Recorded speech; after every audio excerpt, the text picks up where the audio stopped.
Habíamos quedado por el capítulo 5, cuando finalmente Moisés, en compañía y con el apoyo de su hermano Aarón, enfrentaron al faraón tal cual como Dios los instruyó, de que le dijeran: deja ir a mi pueblo a celebrarme fiesta, camino de 3 días. Recuerden que la frase camino de 3 días se refería a la distancia, a 3 días de camino, o sea, tenía que ser lejos de Egipto.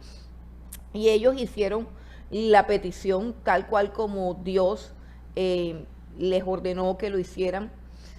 Y a pesar de que ellos fueron advertidos, porque ellos fueron advertidos por Dios, Moisés fue advertido por Dios de que Faraón no los iba a dejar ir. De todos modos, la respuesta de Faraón fue bastante difícil de asimilar. La respuesta del Faraón fue que los oprimió con más fuerza, les duplicó prácticamente el trabajo, los puso a cumplir unas metas que ningún ser humano podía cumplir en ese momento, por fuertes y por ágiles que ellos sean.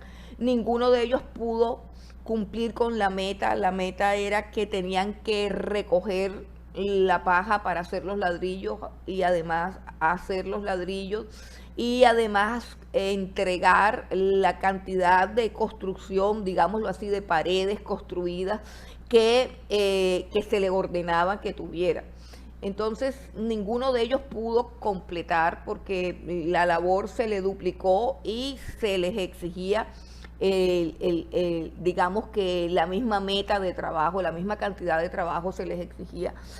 Y empezaron los soldados egipcios, por así decirlo, empezaron a azotar a los capataces de los judíos. O sea, cada grupo de trabajo tenía un capataz, un hebreo, que los dirigía, que los supervisaba y que respondía por el trabajo, pero ellos no podían entregar el trabajo porque era demasiada carga. Y la respuesta de Faraón, cuando ellos se presentan a hacer la solicitud porque habían sido azotados, y quiero que pensemos en esto seriamente, que llegó a ellos la palabra de Dios, que llegó a ellos Moisés, el mensajero de Dios, llegó con señales, llegó con milagros. Recuerden que su vara se convertía en una culebra, recuerden que él podía meter su mano en su pecho y se le ponía leprosa y luego la volvía a meter y se le iba la lepra.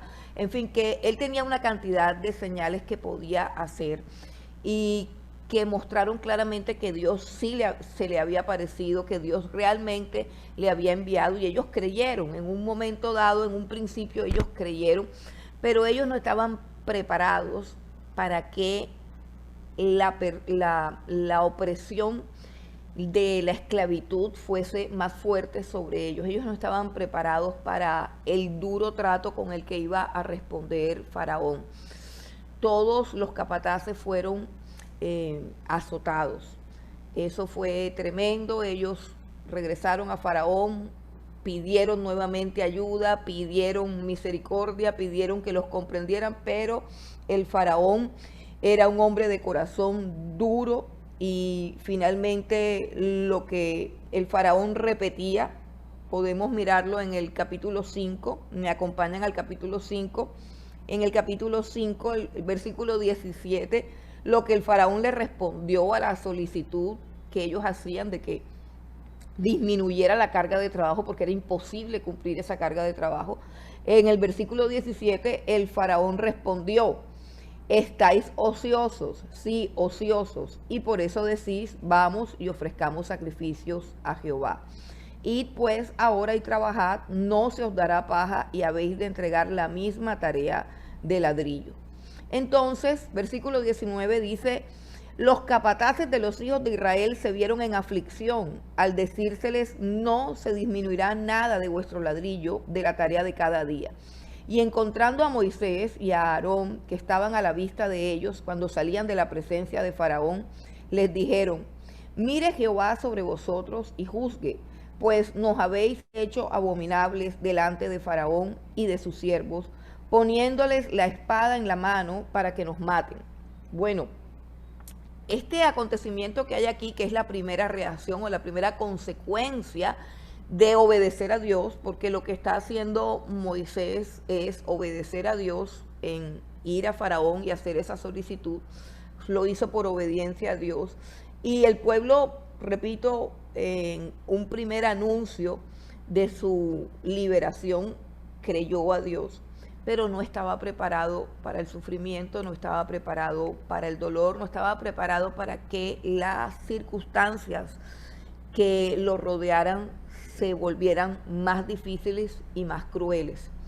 Una de las cosas que enseña este acontecimiento es que cuando nos convertimos al Señor Jesucristo, o cuando escuchamos por primera vez la palabra de Dios y sentimos su llamado, esa primera experiencia de conversión, que es una experiencia de gozo y de alegría, muchas veces va seguida de un momento de persecución, de un momento de dificultad, porque a partir de allí, como lo dijeron los capataces a Moisés, dice: ustedes nos han hecho abominables delante de Faraón.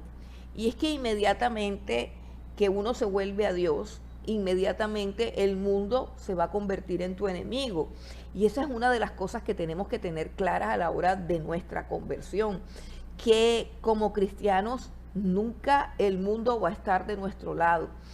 Aún nuestra familia, si no es convertida, nuestra familia será nuestros primeros enemigos, las primeras personas en hacernos la vida imposible, las primeras personas en perseguirnos, en burlarse de nosotros, en ponernos dificultades, en ponernos trabas y sobre todo en tratar de estorbar que vayamos a rendirle culto y adoración a Dios. Y eso es algo que cuando nosotros lo miramos, es decir, cuando nosotros examinamos nuestra vida, nuestra fe, muchas veces comienza, por parte de nuestra familia, comienza un tiempo de opresión, un tiempo en que nuestra familia va a tratar por todos los medios de que nos apartemos de ese camino, va a tratar por todos los medios de que no vayamos a la iglesia, a través de burlas, a través de estorbos, a través de colocarnos más cosas que hacer. Todo esto que vemos que hizo el faraón, duplicar el trabajo porque pensaba que pues simplemente era una ociosidad ese deseo de poder adorar. Y siempre esta será una estrategia de faraón. Recordemos que el faraón simboliza a Satanás, que es el príncipe de este mundo, y cada vez en este mundo tenemos más trabajo, tenemos más luchas, tenemos más requerimientos, cosas que cumplir, más cada día la tarea, tanto laboral como moral, como espiritual, o sea, todas las tareas que tenemos que cumplir cada día son más pesadas, en el sentido de que cada día nos alcanza menos el tiempo y muchas personas experimentan cansancio, agotamiento, porque tienen jornadas de trabajo muy largas, porque tienen muchas responsabilidades en su casa, en su hogar, en su trabajo, en sus labores. Y todo este asunto de estar ocupado, de estar agotados, de estar cansados, es y ha sido siempre una estrategia de Satanás para apartarnos de aquel tiempo, de aquel momento en que es vital para nuestras almas, vital para nuestras vidas, el tiempo de buscar el rostro de Dios, el tiempo de orar, el tiempo de clamar, el tiempo de adorar, el tiempo de ir a la iglesia. Hay momentos que son solicitudes de Dios. Y eso es algo que nosotros tenemos que entender. Ciertamente, cuando nos convertimos a Cristo, el Espíritu de Dios viene a morar dentro de nosotros y nos volvemos templos de Dios, o sea que Dios habita en medio de nosotros y podemos darle adoración en cualquier lugar y en cualquier momento que nosotros querramos, porque Dios está en medio de nosotros y nosotros somos su templo. Pero hay unos momentos y hay unos tiempos y hay unos espacios, y eso es lo que tenemos que tener claro. donde Dios demanda que estemos allí a solas con Él, o donde Dios demanda que vayamos a congregarnos y que vayamos a adorarlo. Esas son demandas de Dios, las invitaciones son de Dios. Una de las cosas que sucede en las iglesias es que a menudo los creyentes piensan que la invitación al servicio del domingo, o la invitación a orar, o la invitación a reunirnos, o el llamado que hacemos siempre de buscar el rostro de Dios en oración, de que cada uno de nosotros tenga un altar personal de oración, a menudo se cree que es una petición o una solicitud de los pastores o de los líderes, pero no es así, no es así. El que demanda el tiempo de adoración, el que demanda el tiempo de culto, el que demanda el altar personal de la oración, el que pide y demanda eso de nosotros es Dios. No era Moisés el que se había inventado eso de ir camino de 3 días al desierto a adorar a Dios, a celebrarle fiesta a Dios. No fue Moisés, es un reclamo de Dios, es una demanda de Dios. Cuando Dios nos llama a su presencia, cuando Dios nos saca de la esclavitud, cuando Dios nos liberta de la esclavitud del pecado y de la muerte, Dios pide y demanda que nosotros lo adoremos. Y no se trata de una adoración simple, abierta, cuando yo quiera, donde yo quiera, como yo lo sienta. No, hay lugares que Dios establece. A pesar de que, repito, nosotros somos el templo de Dios, hay lugares, hay momentos, hay espacios. Y Dios ha determinado, por ejemplo, en el Antiguo Testamento al pueblo de Israel, Dios separó el sábado. Y el sábado era un día que le pertenecía a Dios y que todo judío estaba obligado a adorar a Dios y descansar el día sábado. ¿Por qué? Porque ese día le pertenecía a Dios. Era Dios el que demandaba la adoración en el día sábado. Hoy sucede igual, solo que no es el día sábado, sino el día domingo, el día en que Cristo resucitó. Perdón. Ese es el día para descansar. Ese es el día para adorar a Dios. Ese es un día que es sagrado. Y en la medida en que nosotros podamos entender que ese requerimiento proviene de Dios y que no puede ser negociado, en esa medida nosotros estaremos creciendo y estaremos siendo fortalecidos. Y cuando hablo de estar siendo fortalecido, estoy hablando no solamente de la fortaleza espiritual, del aumento de la fe, sino que estoy hablando también de la fortaleza física, porque Dios ordena que nosotros descansemos un día, que un día a la semana no trabajemos, que un día a la semana sea de Él para adorarlo, para exaltarlo, para que nuestra alma se alimente de su palabra, para que nuestro espíritu se goce en su presencia. Ese es un mandato divino. Cuando nosotros desobedecemos este mandamiento, nosotros estamos atentando contra nuestra salud, que sería lo menos, digamos que el pecado más pequeño. Estamos atentando contra nuestro propio cuerpo, contra la salud, pero también estamos atentando contra la soberanía y la gloria de Dios, que es Él quien es el dueño de nuestra vida. El que hace que vivamos, que comamos, que respiremos, el que nos da capacidad para trabajar, para producir, para devengar, el que hace que en tu empresa no te puedan votar, o aún el que decide si te votan o no te votan. El que abre y cierra puertas es Dios, de tal manera que el temor de Dios debe siempre gobernar todas las decisiones que tomemos con aquel día que es potestad de Dios, aquel día que le pertenece a Dios. Y si nosotros nos enfrentamos a Faraón todos los días, porque es que aquí está Moisés diciéndole a Faraón, deja ir a mi pueblo. Dios le mandó a decir a través de Moisés, es Dios el que le está diciendo a Moisés, deja ir a mi pueblo. Y eso significa que Dios está en contra del mundo y Dios está en contra de cualquier actividad que te prive a ti de el deber de adorarlo. Y aunque lo llamamos deber, porque es una petición divina, porque es una invitación divina, y aunque lo llamamos deber, es realmente una fiesta. O sea que la adoración tiene esas dos connotaciones. La adoración es obediencia, pero también la adoración es alegría, es plenitud y es gozo. Ellos tenían que salir porque Dios los estaba invitando a esa salida, y a 3 días de camino, lejos de Egipto, tenían que celebrar una fiesta. Entonces, es una invitación, es un deber responder la invitación que Dios nos hace, pero también es una fiesta, así que no podemos ir porque toca, no podemos ir como con un sentimiento de sacrificio, tenemos que ir con un sentimiento de gozo y con un sentimiento de alegría, porque es un deber adorarlo, pero también es un gozo adorarlo, porque adorar a Dios es celebrar a Dios, es una fiesta. La adoración tiene una connotación de celebración. ¿Qué iban a celebrar? Pues iban a celebrar su liberación. Pero esa celebración de su liberación era el culto que Dios estaba esperando de ellos. ¿Quién se opone? Se opone el faraón, el mundo se opone. Nosotros acabamos de ver cómo a través de esta pandemia el mundo sigue teniendo la misma mentalidad de faraón, porque el príncipe de este mundo era el mismo que gobernaba la mente y el corazón del faraón en aquella época. Y nosotros podemos darnos cuenta, por ejemplo, cuando se empezaron a reactivar todos los negocios, cuando se empezaron a reactivar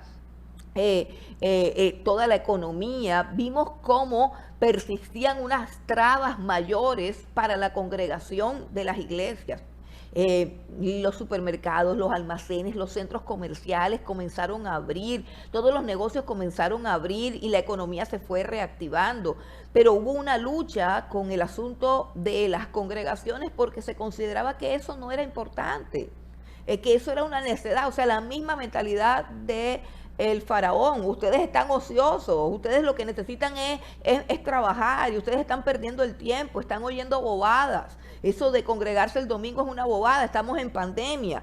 Y así, mientras que las personas nos empezamos a dar cuenta y fuimos probados, y quizás no nos dimos cuenta, pero fuimos probados porque nos empezamos a dar cuenta cómo muchas personas que decían ser cristianas reanudaban sus actividades, iban a sus trabajos, iban a todos los lugares donde era necesario ir, pero se abstenían los domingos de ir al culto, de ir al servicio, se quedaban en sus casas porque consideraban que no es importante. Estaban dispuestos a exponer su vida y exponer su salud para no perder su trabajo, para no perder sus relaciones laborales o quizás sus relaciones familiares o cualquier tipo de negocios que tenían. Por eso estaban dispuestos a arriesgarse a un contagio, pero no estaban dispuestos a arriesgarse a un contagio simplemente para congregarse un domingo, porque eso no era tan importante. Y esa es la mentalidad del faraón y esa es la mentalidad del mundo, que ir el domingo al culto no es tan importante y tenemos 50,000 excusas.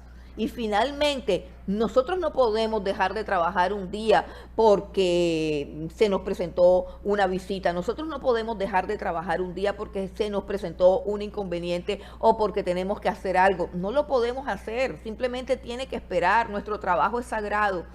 Pero no hemos llegado al punto de considerar que la adoración a Dios y el día que Él ha escogido para que vengamos a su presencia es un día sagrado.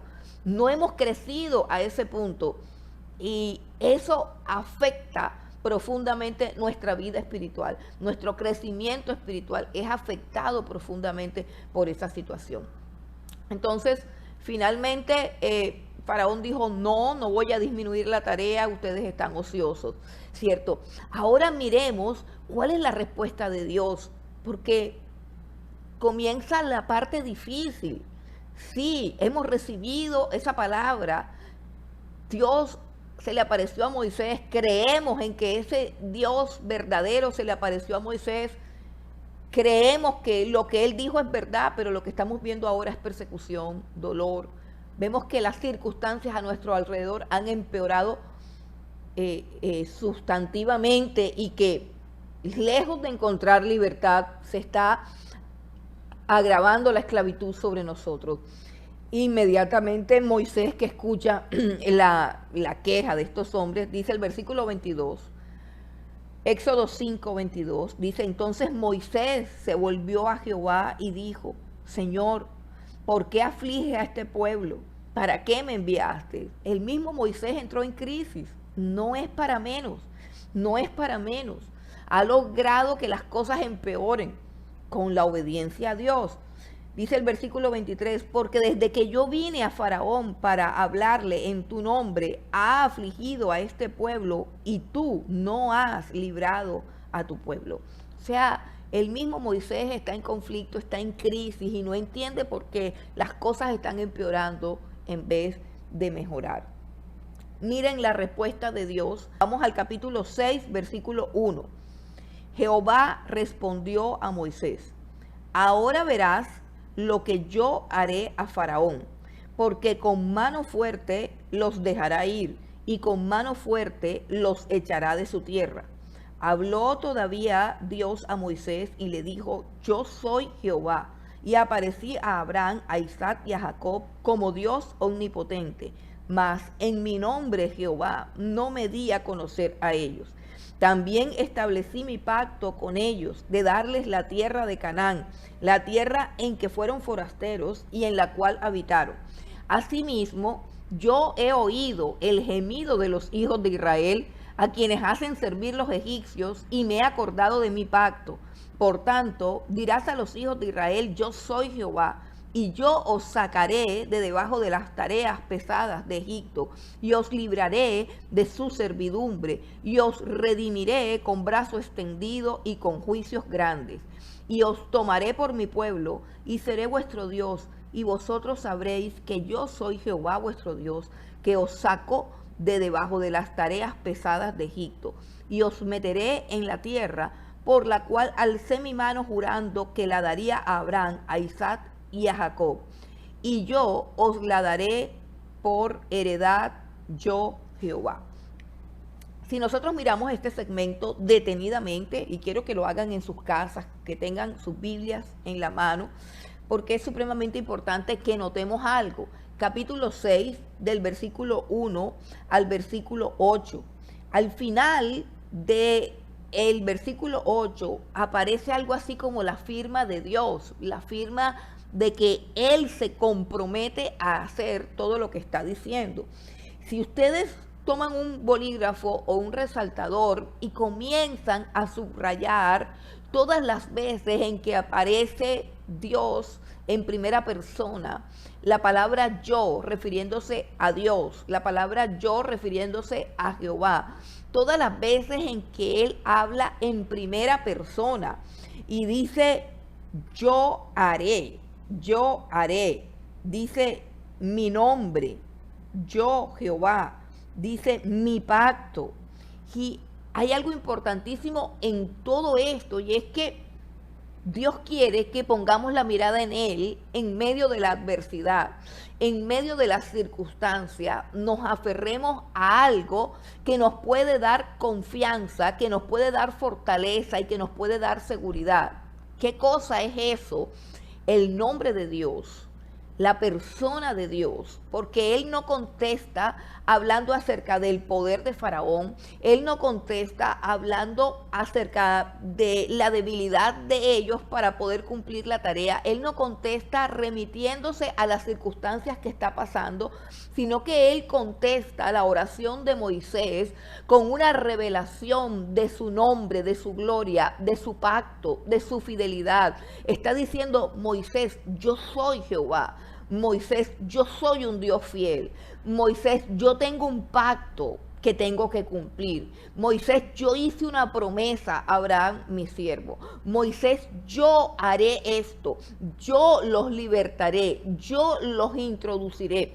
Así que la fe, la fortaleza, la esperanza y todo lo que nosotros necesitamos para salir de una prueba tiene que ver con el carácter de Dios y con los atributos de Dios.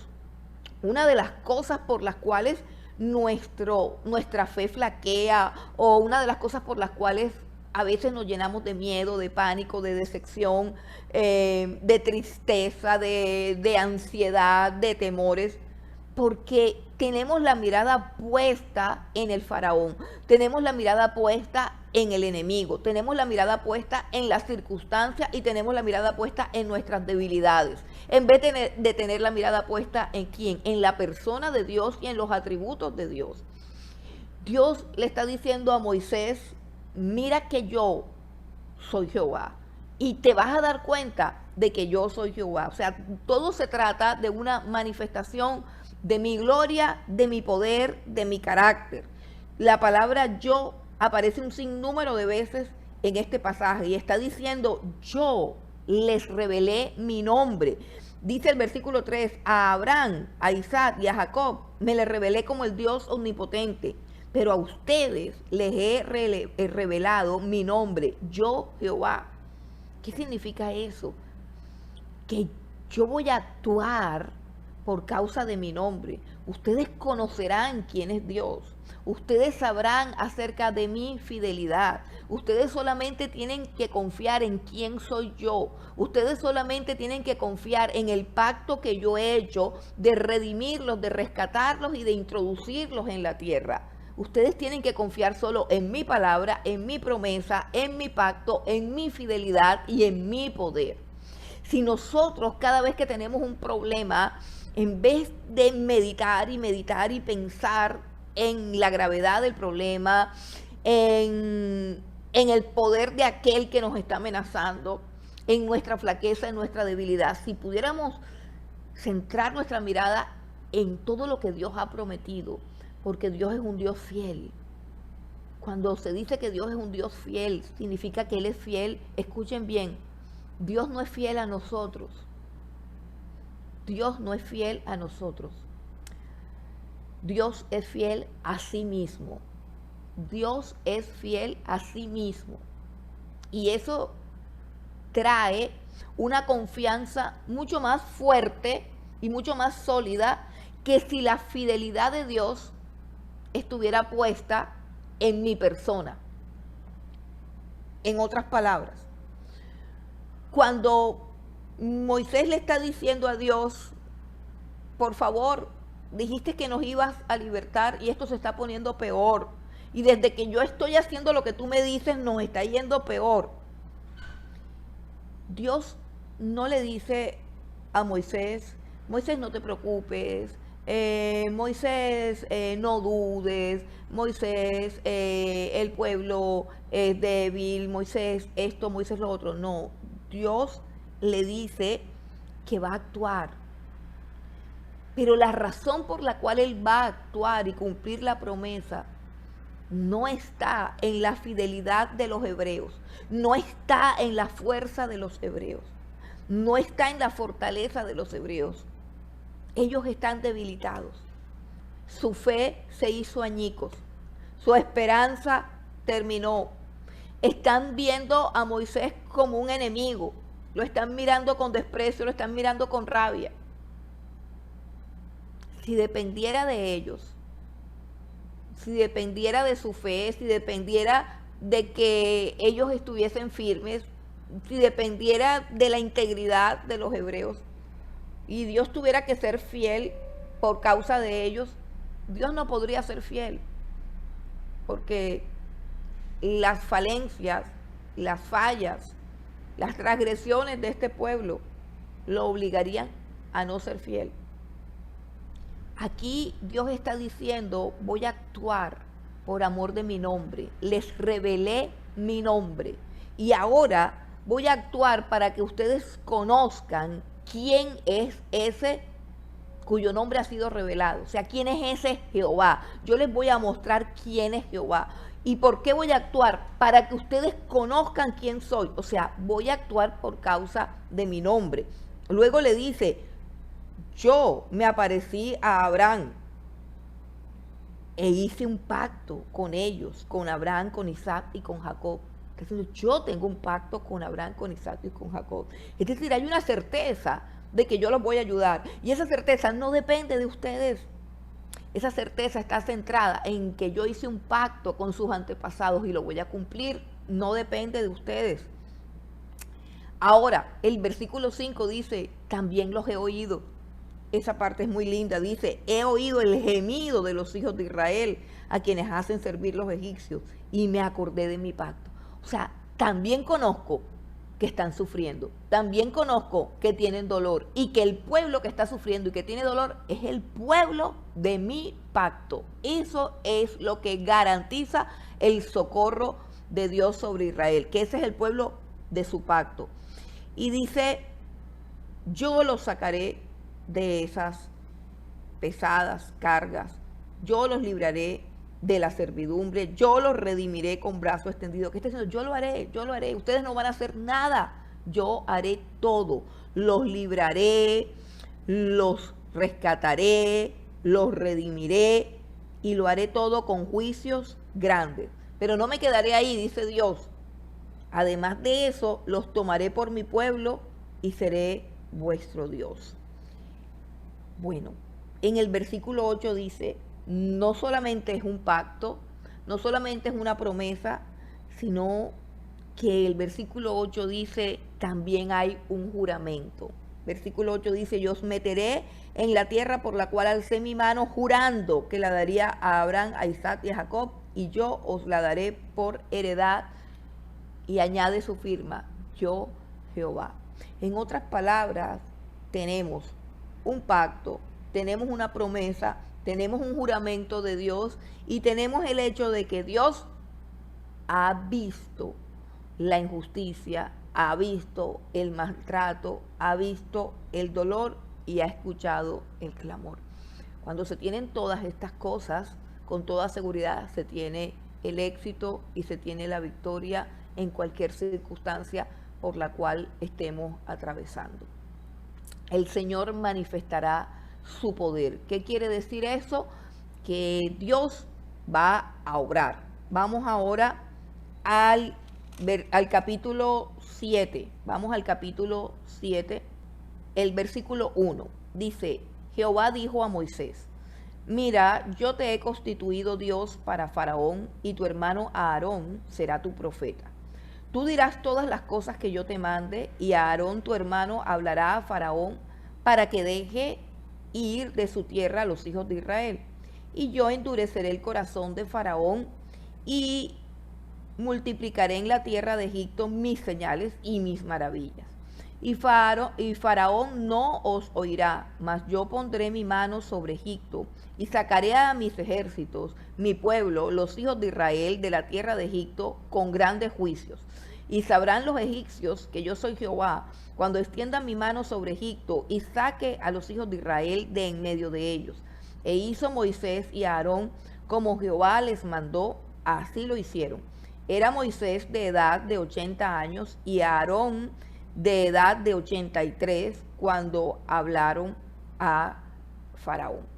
Bueno, aquí sucede algo y es que Dios les está revelando cómo va a ser el plan, cómo va a ser la liberación. Y le dice algo importante, dice, yo endureceré el corazón de Faraón. Ahora que empecemos a leer rápidamente las plagas, nos vamos a dar cuenta que en las primeras plagas, la Biblia dice, Faraón endureció su corazón. Y luego, a partir de la quinta o la sexta plaga, es que dice, y Jehová endureció el corazón de Faraón. ¿Qué quiere decir esto?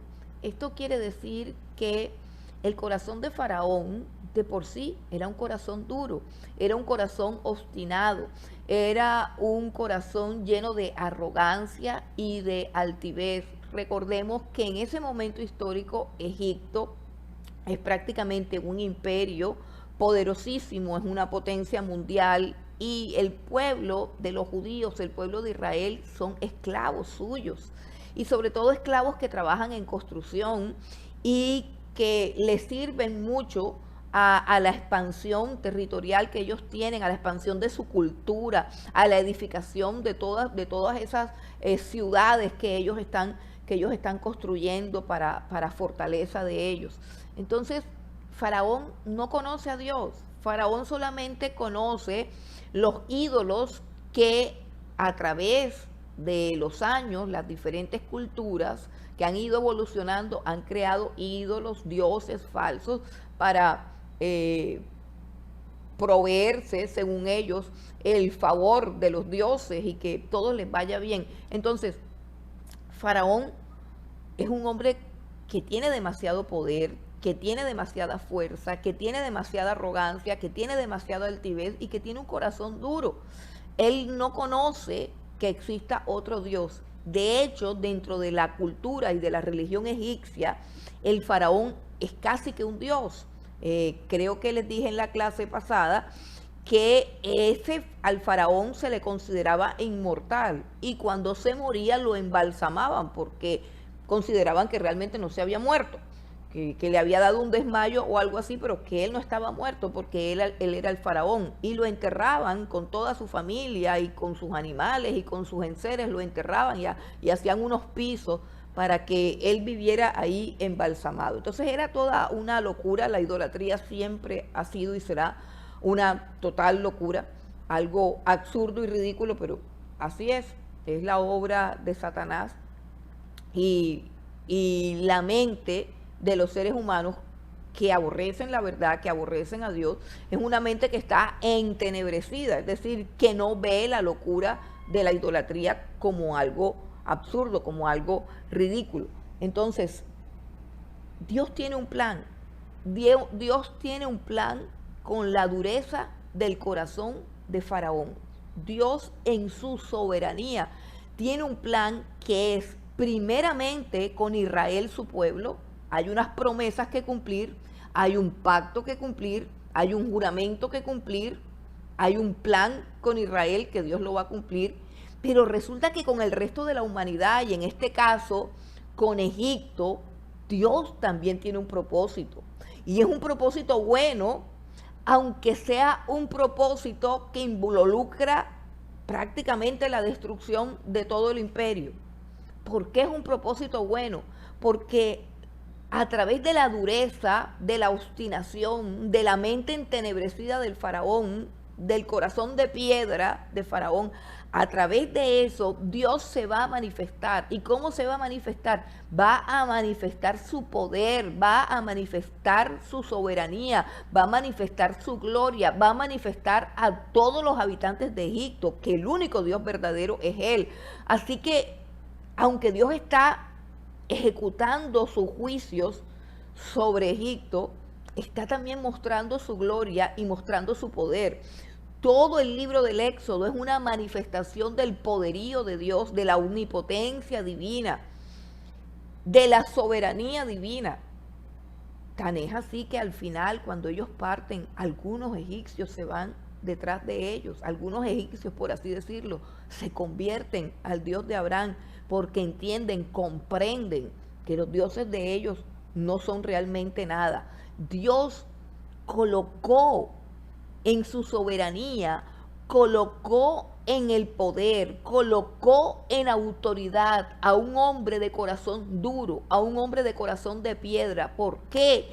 Porque a través de ese corazón duro, porque a través de esa obstinación y de ese corazón de piedra, él iba a manifestar su poder. Si Faraón hubiese sido un ángel, alguien supremamente sensible, tierno y delicado, que hubiera dicho, oh sí, claro, yo les doy permiso, salgan, váyanse. Faraón hubiese sido primero que todo un tonto porque ellos se iban a ir y no iban a volver. Segundo, Egipto no hubiese conocido el poder del Dios de Israel. Y eso era lo que Dios quería, que Egipto conociera al Dios de Israel. Dios, enseña la Escritura, es el que quita y pone reyes. Así que Faraón está puesto por Dios, pero está puesto por Dios con un propósito. Y Dios sabe que su corazón es duro, ya se lo advirtió a Moisés, y sabe que no los va a dejar ir, pero sabe que todo esto va a redundar en una manifestación gloriosa de su poder. Eso es importante.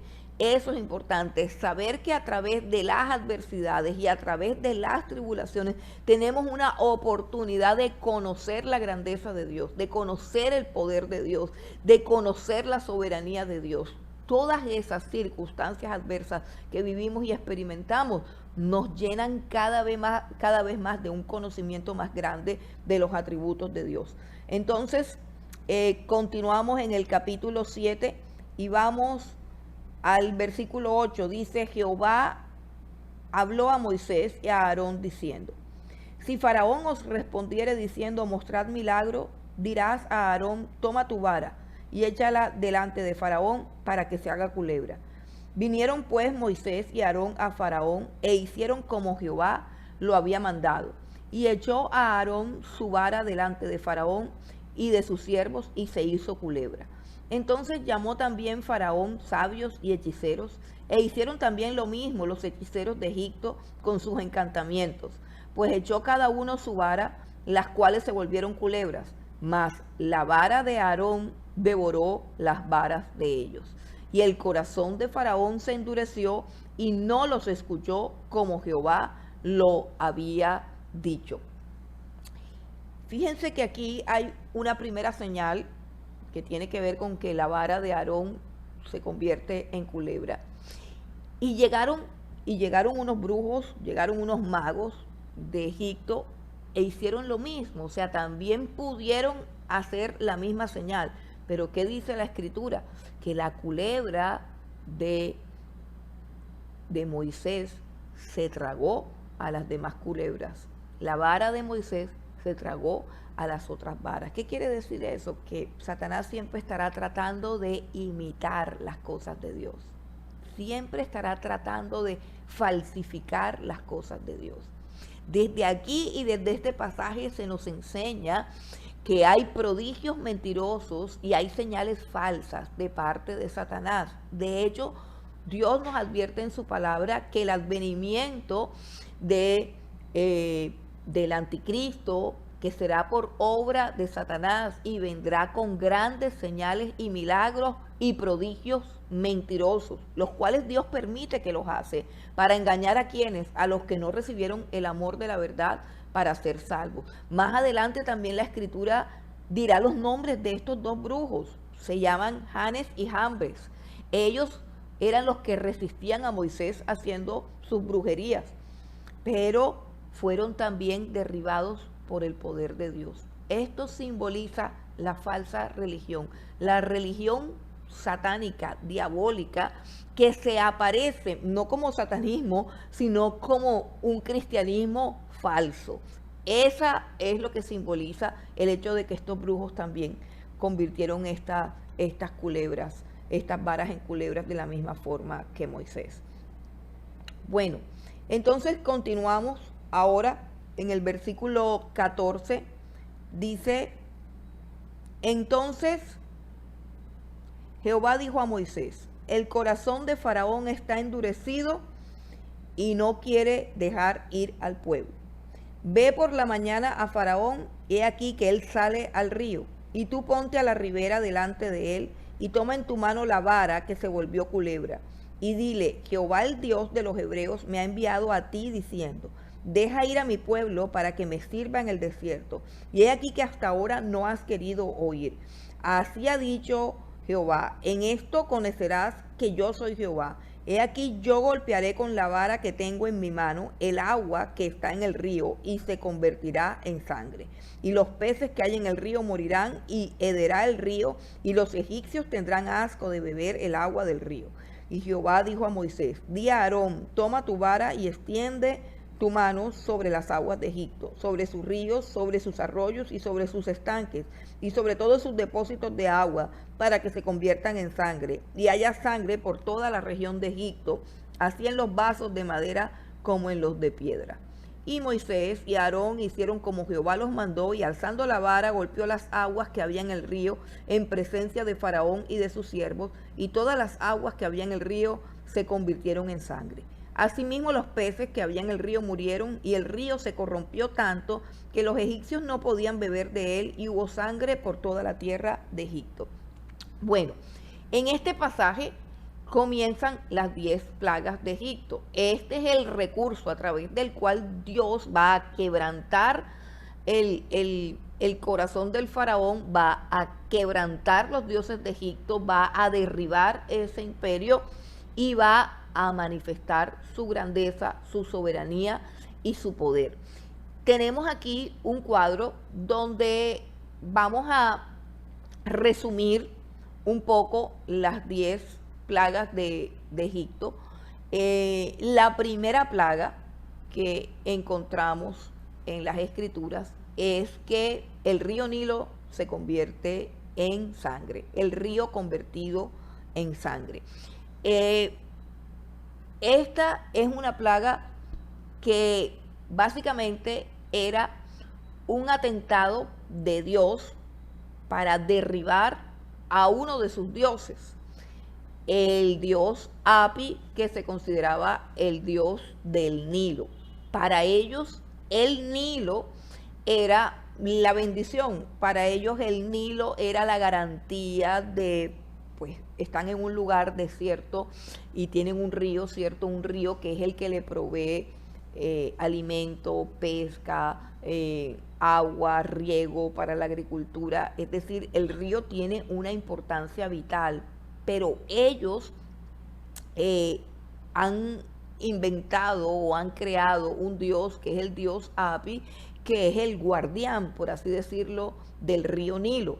De hecho, nosotros vamos a encontrar en varios pasajes que Faraón en la mañana temprano sale al río Nilo, es decir, ese es como su lugar de oración. Él se levanta temprano y lo primero que hace es ir al río Nilo, porque ahí se le ofrece adoración al dios Api. Dice en el versículo 15, Éxodo 7:15, dice: ve por la mañana Faraón, he aquí que sale al río Nilo. Si nosotros nos adelantamos un poquito al capítulo 8, vamos al capítulo 8 un momentico nada más, en el versículo 20, donde dice la plaga de moscas. Éxodo 8:20 dice: Jehová dijo a Moisés, levántate de mañana y ponte delante de Faraón, he aquí él sale al río. ¿Qué significa eso? Que todas las mañanas Faraón salía al río, salía como a un culto de adoración, adoraban el río Nilo. El río Nilo era fuente de riqueza, fuente de fertilidad, de alimentos, de peces, de una cantidad de cosas que le daban fortaleza al imperio Egipto. Entonces adoraban al río Nilo. La primera plaga es directamente contra esa deidad egipcia, el dios Api, que era el guardián del río Nilo, pero que no lo pudo guardar del juicio de Dios sobre el río Nilo. Vamos entonces a ver qué sucedió con esa plaga de sangre en el río. Dice el versículo 22, Éxodo 7:22. Y los hechiceros de Egipto hicieron lo mismo con sus encantamientos, y el corazón de Faraón se endureció y no los escuchó como Jehová lo había dicho. Note que dice: el corazón de Faraón se endureció. El versículo 23 dice: y Faraón se volvió y fue a su casa y no dio atención tampoco a esto. Y en todo Egipto hicieron pozos alrededor del río para beber, porque no podían beber de las aguas del río. Y se cumplieron 7 días después de que Jehová hirió el río. Básicamente lo que eso quiere decir es que ese río duró 7 días así en ese estado de putrefacción. Bueno, pasemos al capítulo 8, que viene la segunda plaga, que es la plaga de las ranas. Capítulo 8, versículo 1 dice: entonces Jehová dijo a Moisés, entra a la presencia de Faraón y dile: Jehová ha dicho así, deja ir a mi pueblo para que me sirva. Y si no lo quisieres dejar ir, he aquí que yo castigaré con ranas todos tus territorios, y el río criará ranas, las cuales subirán y entrarán en tu casa, en la cámara donde duermes y sobre tu cama, y en las casas de tus siervos, en tu pueblo, en tus hornos y en tus artesas. Y las ranas subirán sobre ti, sobre tu pueblo y sobre todos tus siervos. Y Jehová dijo a Moisés: di a Aarón, extiende tu mano con tu vara sobre los ríos, arroyos y estanques, para que haga subir ranas sobre la tierra de Egipto. Entonces Aarón extendió su mano sobre las aguas de Egipto y subieron ranas que cubrieron la tierra de Egipto. Bueno, ¿por qué ranas? ¿Por qué ranas? Los estudiosos de la religión egipcia dicen que existía una diosa llamada Hegel, que era la diosa de la fertilidad y que estaba representada por una rana. Esa diosa fue abatida, por decirlo así, esa diosa fue derribada, pues sabemos que es una diosa falsa, pero es Dios manifestándose tanto a Faraón como a los habitantes de Egipto, todos en particular decir: mira, tus dioses no sirven, tus dioses son falsos. En eso constituía la prueba o la plaga, perdón, de las ranas. Ranas por todas partes, una invasión espantosa de ranas, espantosa, horripilante y supremamente asquerosa y desagradable. Todo esto para que ellos entendieran que sus dioses no servían de nada. Sucedió que también los brujos hicieron también sus ranas y nuevamente el faraón endureció su corazón. Capítulo 8, versículo 15. Pero viendo Faraón, vamos a leer desde el versículo 8. Entonces Faraón llamó a Moisés y a Aarón y les dijo: orad a Jehová para que quite las ranas de mí y de mi pueblo, y dejaré ir a tu pueblo para que ofrezcas sacrificios a Jehová. Y dijo Moisés a Faraón: dígnate indicarme cuándo debo orar por ti, por tus siervos y por tu pueblo, para que las ranas sean quitadas de ti y de tus casas, y que solamente queden en el río. Y él dijo: mañana. Y Moisés respondió: se hará conforme a tu palabra, para que conozcas que no hay como Jehová nuestro Dios. Y las ranas se irán de ti y de tus casas, de tus siervos, de tu pueblo, y solamente quedarán en el río. Entonces salieron Moisés y Aarón de la presencia de Faraón, y clamó Moisés a Jehová tocante a las ranas que había mandado a Faraón. E hizo Jehová conforme a la palabra de Moisés, y murieron las ranas de las casas, de los cortijos y de los campos, y las juntaron en montones, y apestaba la tierra. Pero viendo Faraón que le habían dado reposo, endureció su corazón y no lo escuchó, como Jehová lo había dicho. Tampoco sirvió esta plaga. Ahora viene una tercera plaga, que es la plaga de los piojos, capítulo 8, versículo 16. Entonces Jehová dijo a Moisés: di a Aarón, extiende tu vara y golpea el polvo de la tierra, para que se vuelva piojos por todo el país de Egipto. Y ellos lo hicieron así, y Aarón extendió su mano con su vara y golpeó el polvo de la tierra, el cual se volvió piojos, así en los hombres como en las bestias. Todo el polvo de la tierra se volvió piojos en todo el país de Egipto. Y los hechiceros hicieron así también para sacar piojos con sus encantamientos, pero no pudieron. Y hubo piojos tanto en los hombres como en las bestias. Entonces los hechiceros dijeron a Faraón: dedo de Dios es este. Mas el corazón de Faraón se endureció y no los escuchó, como Jehová lo había dicho. Bueno, llegamos a la tercera plaga que Dios envía, que es la plaga de los piojos. La plaga de los piojos es un ataque al dios Set, que es el dios del polvo del desierto, el dios que cuida el desierto, por decirlo así. El dios Set no los pudo ayudar, el polvo se convirtió en piojos. Y esta vez sucedió algo interesante, y es que los brujos no pudieron hacer esos piojos, y ellos mismos reconocieron delante de Faraón que el dedo de Dios era el que había ocasionado esta plaga. Cuán terrible es la dureza del corazón de Faraón. Aquí en esta plaga todavía dice que es él el que endurece su corazón. Cuando finalmente se llega a un punto en el que, por más de que Dios hable de manera clara, por más de que Dios mande señales, milagros y pruebas contundentes, la persona obstinadamente endurece el corazón, entonces el castigo viene a ser que Dios lo abandona en su dureza de corazón y se vuelve cada vez más obstinado, cada vez más terco, y se hace cada vez más imposible su salvación. Eso era lo que estaba sucediendo con Faraón. Entonces, ahora venimos a la cuarta plaga, que es la plaga de las moscas. Capítulo 8, versículo 9. Jehová dijo a Moisés: levántate de mañana y ponte delante de Faraón. He aquí él sale al río, y dile: Jehová ha dicho así: deja ir a mi pueblo para que me sirva. Porque si no dejas ir a mi pueblo, he aquí yo enviaré sobre ti, sobre tus siervos, sobre tu pueblo y sobre tus casas toda clase de moscas. Y las casas de los egipcios se llenarán de toda clase de moscas, y asimismo la tierra donde ellos estén. Y aquel día yo apartaré la tierra de Gosén, en la cual habita mi pueblo, para que ninguna clase de mosca haya en ella, a fin de que sepas que yo soy Jehová en medio de la tierra. Y yo pondré redención entre mi pueblo y el tuyo. Mañana será esta señal. Y Jehová lo hizo así, y vino toda clase de moscas molestísimas sobre la casa de Faraón, sobre las casas de sus siervos, y sobre todo el país de Egipto, y la tierra fue corrompida a causa de ellos. Entonces Faraón llamó a Moisés y a Aarón y les dijo: andad, ofreced sacrificios a vuestro Dios en la tierra. Y Moisés respondió: no conviene que hagamos así, porque ofreceríamos a Jehová nuestro Dios la abominación de los egipcios. He aquí, si sacrificáramos la abominación de los egipcios delante de ellos, ¿no nos apedrearían?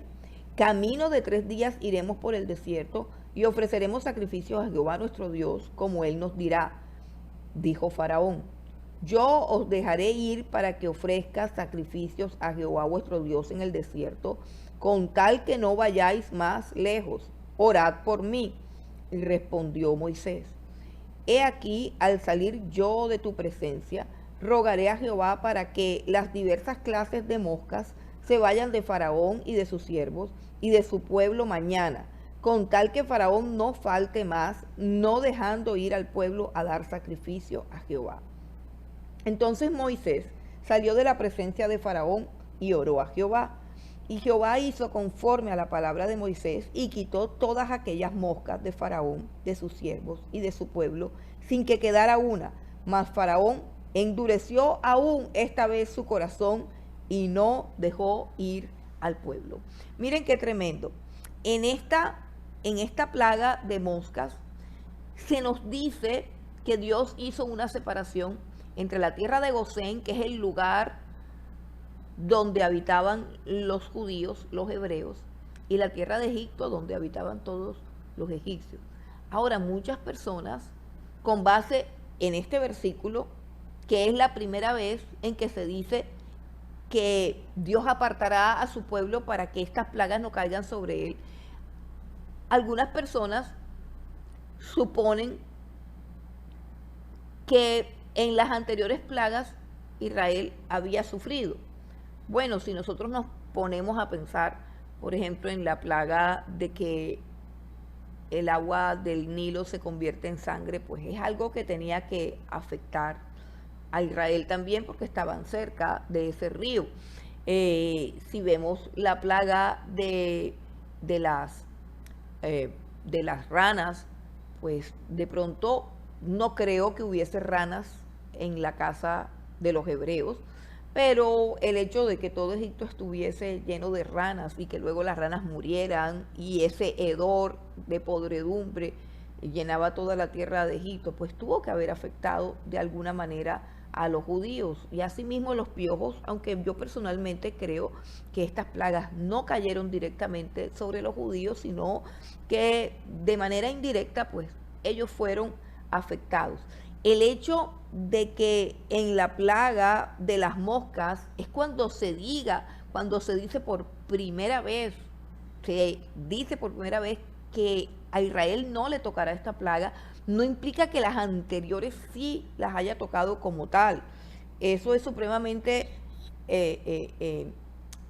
importante que lo entendamos. Es decir, las moscas venían todas sobre el pueblo de los egipcios, más donde estaban ellos, en Gosén, no habían esas moscas. Dios hizo una separación, por eso dice Dios hizo redención, rescate, los apartó y las moscas solamente estaban sobre los egipcios.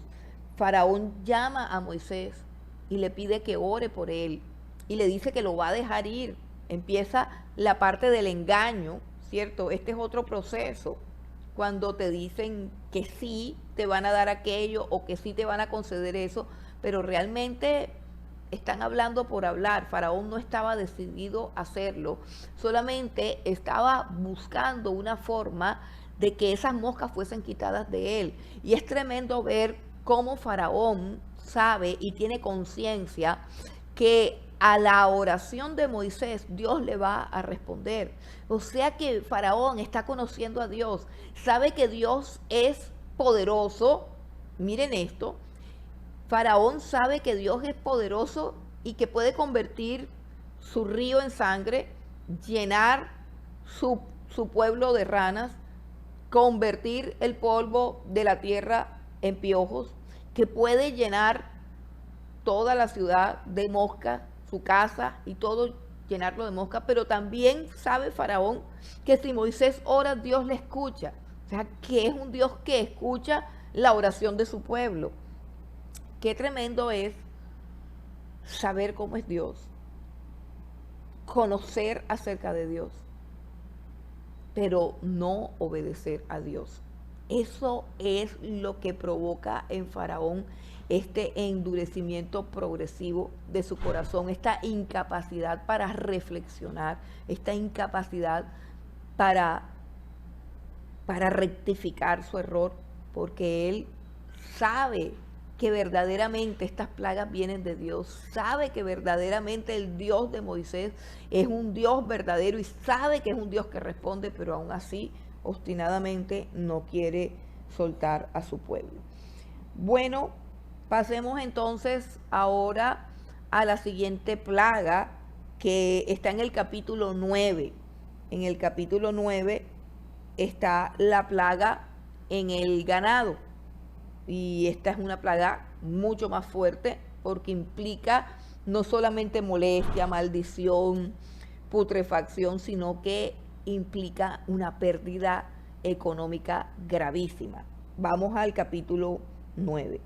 Dice, entonces Jehová dijo a Moisés, entra a la presencia de Faraón y dile, Jehová el Dios de los hebreos dice así, deja ir a mi pueblo para que me sirva, porque si no lo quieres dejar ir y lo detienes aún, he aquí la mano de Jehová estará sobre tus ganados que están en el campo, caballos, asnos, camellos, vacas y ovejas, con plaga gravísima. Y Jehová hará separación entre los ganados de Israel y los de Egipto, de modo que nada muera de todo lo de los hijos de Israel. Y Jehová fijó plazo diciendo, mañana hará Jehová esta cosa en la tierra. Al día siguiente Jehová hizo aquello, y murió todo el ganado de Egipto, mas del ganado de los hijos de Israel no murió uno. Entonces Faraón envió, y he aquí que del ganado de los hijos de Israel no había muerto uno, mas el corazón de Faraón se endureció y no dejó ir al pueblo. Bueno, vamos ahora a la quinta plaga. La quinta plaga es la plaga de las úlceras. Versículo 8. Dice, y Jehová dijo a Moisés y a Aarón, tomad puñados de ceniza de un horno y la esparcirá Moisés hacia el cielo delante de Faraón. Y vendrá a hacer polvo sobre toda la tierra de Egipto y producirá sarpullido con úlceras en los hombres y en las bestias por todo el país de Egipto. Y tomaron ceniza del horno y se pusieron delante de Faraón. Y la esparció Moisés hacia el cielo. Y hubo sarpullido que produjo úlceras tanto en los hombres como en las bestias. Y los hechiceros no podían estar delante de Moisés a causa del sarpullido, porque hubo sarpullido en los hechiceros y en todos los egipcios. Pero Jehová endureció el corazón de Faraón y no los oyó, como Jehová lo había dicho a Moisés. Bueno, tenemos la quinta plaga, que es la plaga de las úlceras, y tampoco sirvió para que el corazón de Faraón se ablandara y mucho menos para que reflexionara ni para que pensara. Vamos ahora a otra plaga aún peor. Capítulo 9, versículo 13, la plaga de granizo. Entonces Jehová dijo a Moisés, levántate de mañana y ponte delante de Faraón y dile, Jehová, el Dios de los hebreos, dice así, deja ir a mi pueblo para que me sirva. Porque yo enviaré esta vez todas mis plagas a tu corazón, sobre tus siervos y sobre tu pueblo, para que entiendas que no hay otro como yo en la tierra. porque ahora yo extenderé mi mano para herirte a ti y a tu pueblo de plaga y serás quitado de la tierra. Y a la verdad yo te he puesto para mostrar en ti mi poder y para que mi nombre sea anunciado en toda la tierra. Todavía te ensoberbeces contra mi pueblo para no dejarlos ir. He aquí que mañana a estas horas yo haré llover granizo muy pesado, cual nunca hubo en Egipto desde el día en que se fundó hasta ahora. Envía pues a recoger tu ganado y todo lo que tienes en el campo, porque todo hombre o animal que se halle en el campo y no sea recogido a casa, el granizo caerá sobre él y morirá. De los siervos de Faraón, el que tuvo temor de la palabra de Jehová hizo huir a sus criados y a su ganado a casa. Mas el que no puso en su corazón la palabra de Jehová, dejó sus criados y sus ganados en el campo. Y Jehová dijo a Moisés, extiende tu mano hasta el cielo, para que venga granizo por toda la tierra de Egipto, sobre los hombres y sobre las bestias, y sobre toda la hierba del campo en el país de Egipto. Así sucedió, y esto tampoco sirvió. Hay algo bien importante, y es que en el versículo 16 encontramos un versículo que utiliza el apóstol Pablo en su carta a los romanos, donde dice, a la verdad, Éxodo 9:16, y a la verdad yo te he puesto para mostrar en ti mi poder y para que mi nombre sea anunciado en toda la tierra. Era un momento histórico importantísimo porque Dios estaba manifestando su poder y su gloria sobre toda la tierra. Porque Dios decidió usar la dureza del corazón de un hombre para mostrar su grandeza y su poder. Y eso, si nosotros lo pensamos bien, eso es misericordia. La razón por la cual Dios, que quita y pone reyes, había colocado en el trono de Egipto a un hombre de corazón duro, a un hombre obstinado, a un hombre insensible, a un hombre lleno de soberbia, a un hombre lleno de altivez, porque Dios conocía el corazón de Faraón y sin embargo lo enalteció. Y en eso, hermanos, en eso es que podemos ver el actuar de Dios cuando la Biblia dice que Dios endureció el corazón de Faraón. ¿Por qué decimos que Dios lo endureció? Porque Faraón es un títere movido por los dedos de Dios, porque Faraón no tiene una responsabilidad moral sobre las decisiones que toma. No, no. Faraón tiene su corazón endurecido. Faraón tiene su corazón lleno de arrogancia y de altivez. Pero este corazón se endurece más debido al puesto tan alto que Dios le ha concedido, debido al poder, a la autoridad, a la grandeza que Dios le ha dado. No hay nada peor que una persona arrogante y altiva esté en un puesto de poder, esté en un puesto de autoridad, esté en un puesto de preeminencia. No hay nada más grave que entregarle a una persona llena de altivez, llena de soberbia, llena de arrogancia, entregarle poder sobre otros seres humanos, entregarle autoridad. ¿Por qué? Porque el poder, la autoridad, las riquezas y todas las cosas grandes que el mundo ofrece, que el mundo puede dar, endurecen aún más el corazón. Y por eso Dios está ejecutando sus juicios, para que vea que todo eso que Él tiene se lo ha dado Dios y que Dios se lo puede quitar. Pero a diferencia de Nabucodonosor, este corazón permanece endurecido, permanece como una piedra. Y Dios dice, pues a mí me conviene, pues a mí me sirve que el corazón de Faraón sea como de piedra, porque así muestro todo mi poder y toda mi gloria sobre todos los dioses de Egipto. Bueno, continuemos. Entonces está la plaga del granizo, versículo 23, 9:23. Y Moisés extendió su vara hacia el cielo y Jehová hizo tronar y granizar.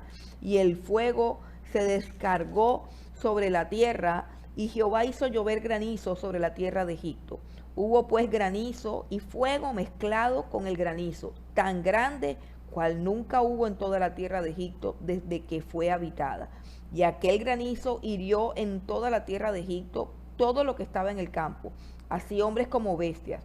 Asimismo destrozó el granizo toda la hierba del campo y desgajó todos los árboles del país.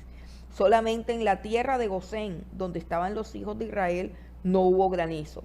Entonces Faraón envió llamar a Moisés y Aarón y les dijo: he pecado esta vez.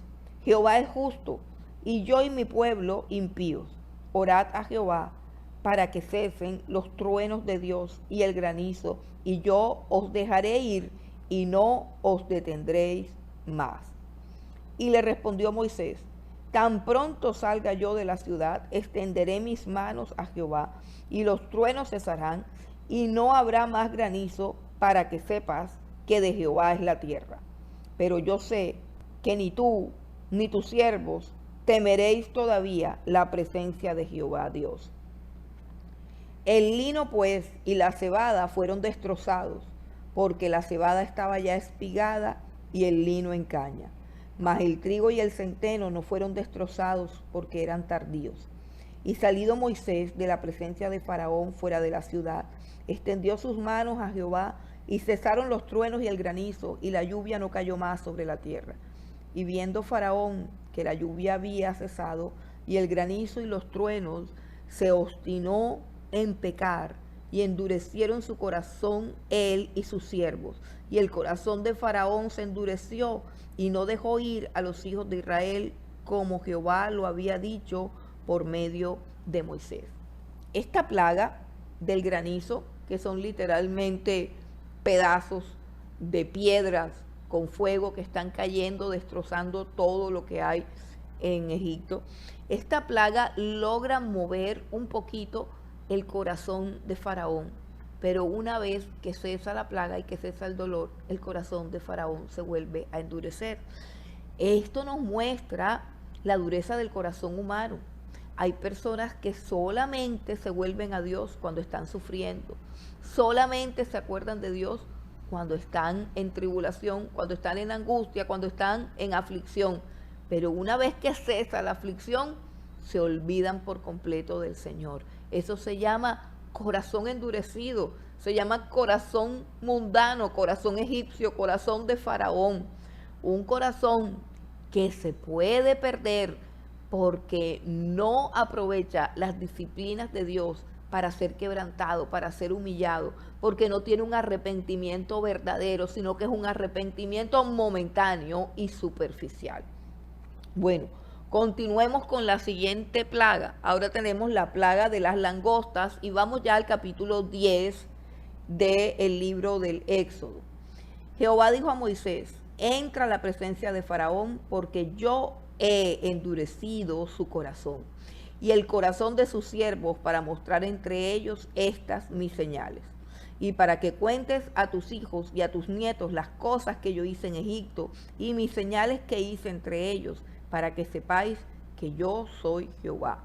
Entonces vinieron Moisés y Aarón a Faraón y le dijeron: Jehová, el Dios de los hebreos, ha dicho así: ¿hasta cuándo no querrás humillarte delante de mí? Deja ir a mi pueblo para que me sirva. Y si aún rehusas dejarlo ir, he aquí que mañana yo traeré sobre tu territorio la langosta, la cual cubrirá la faz de la tierra, de modo que no pueda verse la tierra. Y ella comerá lo que escapó, lo que os quedó del granizo, comerá asimismo todo árbol que os fructifica en el campo. Y llenará tus casas y las casas de todos tus siervos y las casas de todos los egipcios, cual nunca vieron tus padres ni tus abuelos desde que ellos fueron sobre la tierra hasta hoy. Y se volvió y salió de delante de Faraón. Miren lo que sucede aquí, sucede algo bien importante en el versículo 7, capítulo 10. Dice: los siervos de Faraón le dijeron: ¿hasta cuándo será este hombre un lazo para nosotros? Deja ir a estos hombres para que sirvan a Jehová su Dios. ¿Acaso no sabes todavía que Egipto está ya destruido? Hubo una luz en la mente de los siervos del Faraón y se dieron cuenta de que la obstinación de su rey los estaba llevando a la destrucción. Y ellos dicen algo bien importante, y es que Egipto ya está destruido. Egipto ya está destruido. Todas estas plagas han caído sobre todo lo que queda de Egipto. Ya no queda absolutamente nada. lo único que queda es el sol que lo alumbra, por decirlo así. Y en eso consiste la siguiente plaga. Vamos al versículo 21, la plaga de las tinieblas. Bueno, aquí antes de continuar con las plagas, aquí tengo un cuadro donde están todos los dioses eh, de Egipto y que cada plaga es un ataque a esos dioses. Por ejemplo, la plaga del ganado fue un ataque al dios Apis, que es un dios que se representa con figura de toro. La plaga de las úlceras es un ataque a una diosa llamada Selkemet, que es la diosa de la salud. La plaga del granizo es un ataque a la diosa Nut, que es la diosa del cielo de los egipcios. La plaga de las langostas es un ataque a la diosa Osiris, que es el dios o la diosa de las cosechas. Es decir, que estos dioses le garantizaban cosechas, pero a la langosta se comió todas las cosechas. Ahora, ¿qué queda de Egipto? Nada. Los siervos de Faraón dijeron, ¿para qué retienes a esta gente si Egipto ya está destruido? Pero quedaba algo. ¿Cuánta idolatría hay en Egipto? ¿Cuánta idolatría hay en sus habitantes? Quedaba algo. Y era el sol. Ellos habían hecho un ídolo del sol. El dios Sol, que se llamaba Ra, era uno de los dioses más importantes de Egipto, el más representativo de Egipto, Ra, el dios Sol. Ahora Dios va a abatir ese dios. Vamos al capítulo 10, versículo 21, la plaga de tinieblas. Jehová dijo a Moisés, extiende tu mano hacia el cielo para que haya tinieblas sobre la tierra de Egipto, tanto que cualquiera las palpe. Y extendió Moisés su mano hacia el cielo y hubo densas tinieblas sobre toda la tierra de Egipto por 3 días. Ninguno vio a su prójimo, ni nadie se levantó de su lugar en 3 días, mas todos los hijos de Israel tenían luz en sus habitaciones. Entonces Faraón hizo llamar a Moisés y dijo, id, servid a Jehová, solamente queden vuestras ovejas y vuestras vacas, vayan también vuestros niños con vosotros. Y Moisés respondió, tú también nos darás sacrificios y holocaustos que sacrifiquemos para Jehová nuestro Dios. Nuestros ganados irán también con nosotros, no quedará ni una pezuña, porque de ellos hemos de tomar para servir a Jehová nuestro Dios, y no sabemos con qué hemos de servir a Jehová hasta que lleguemos allá. Pero Jehová endureció el corazón de Faraón y no quiso dejarlos ir. Y le dijo Faraón, retírate de mí, guárdate, que no veas más mi rostro, porque en cualquier día que vieres mi rostro, morirás. Y Moisés respondió, bien has dicho, no veré más tu rostro. Y en la respuesta de Moisés vemos que Moisés es un hombre que tiene fe, que Moisés es un hombre que sabe quién es el Dios que lo llamó. Moisés ha tenido un encuentro personal con Dios y sabe quién es el Dios que lo está respaldando. Y por eso cuando Faraón le dice, cuídate, ya no quiero verte más, no quiero que veas mi rostro, Faraón le dice, ciertamente no veré más tu rostro. Pero no porque lo vaya a matar, no porque Moisés tenga miedo de que Faraón lo mate como él está pensando, sino básicamente porque Moisés sabe que ya pronto van a partir y que Faraón será el que finalmente muera bajo la mano de Jehová, bajo la mano de su Dios. Entonces, llegamos aquí al anuncio de la última plaga, que es la plaga más importante, porque es la plaga que representa realmente la redención. Vamos al capítulo 11 del libro de Éxodo y leemos a partir del 1. Dice, Jehová dijo a Moisés, una plaga traeré aún sobre Faraón y sobre Egipto, después de la cual él os dejará ir de aquí, y seguramente os echará de aquí del todo. Habla ahora al pueblo, y que cada uno pida a su vecino, y cada una a su vecina, alhajas de plata y de oro. Y Jehová dio gracia al pueblo en los ojos de los egipcios. También Moisés era tenido por gran varón en la tierra de Egipto, a los ojos de los siervos de Faraón y a los ojos del pueblo.